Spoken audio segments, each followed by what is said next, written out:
called Stevenson a traitor? No, I don't. I say he's a traitor to the principles of the Democratic Party, not the country. I'd just been elected to the Ohio Supreme Court, and I got a call that Nixon was going to talk at Woody Hayes' funeral in the church in which I belong. And the church asked me if I'd like to come, and I jumped at it, sat in the second pew. Nixon came in, sat in the first pew, close enough that I could pet him if I wanted to.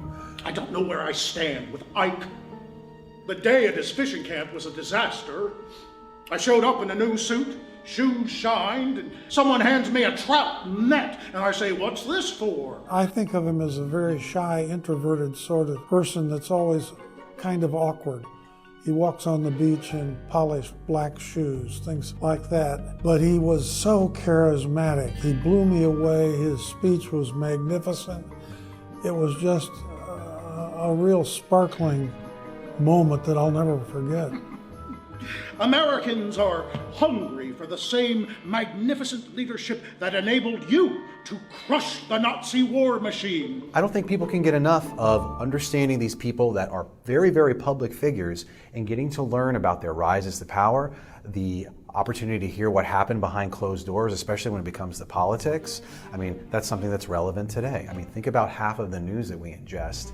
It's all about what's going on in the political world. And so to get a chance to see another controversial politician and watch their rise to power, it's interesting to see how it intersects with the politics that happen today. Well, I'm a political junkie. I love politics, and Nixon and Eisenhower particularly fascinate me.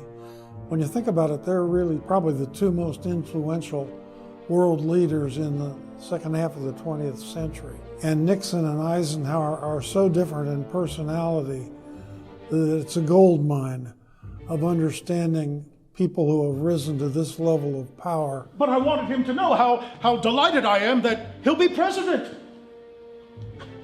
I call President Hoover, Chief. He loves it.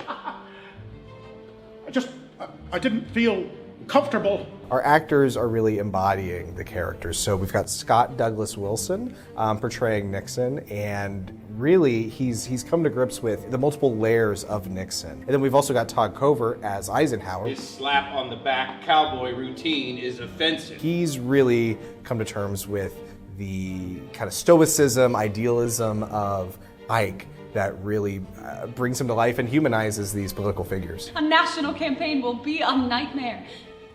I hate politics. You're tired. Let's talk in the morning. What about?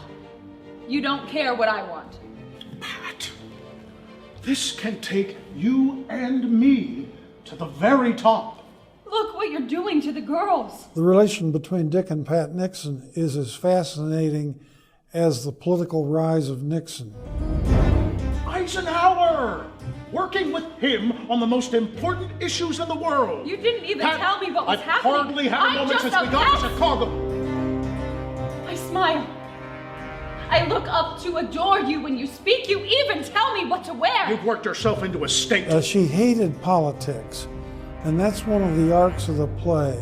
She was conflicted, wanting to support Nixon in his rise, but just hated the stuff you had to do politically and wanted out of it really at a number of times in their marriage.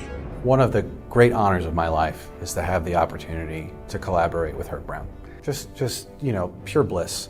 Having the chance to bring 3 of his plays to life for the very first time on the Abbey Theater stage, and now this opportunity to give him a chance to revisit a piece that he started writing a quarter of a century ago, and allow us to have that opportunity to share this story in a new way, in a new venue, with a new audience. It's just a treat. I'm very pleased with the production. It's a writer's dream to work with a director like Joe Bishara.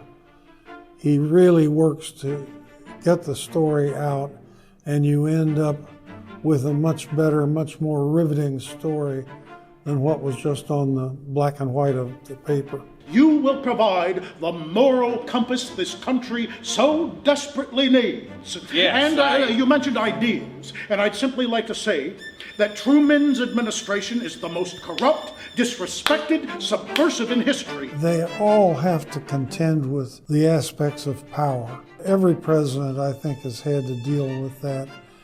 And Nixon and Eisenhower, particularly. It reminds us, that even at the top levels, we are very complex human beings.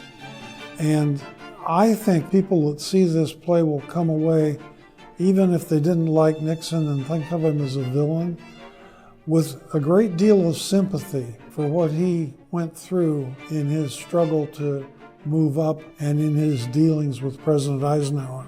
Well, we'll keep you on the ticket anyway.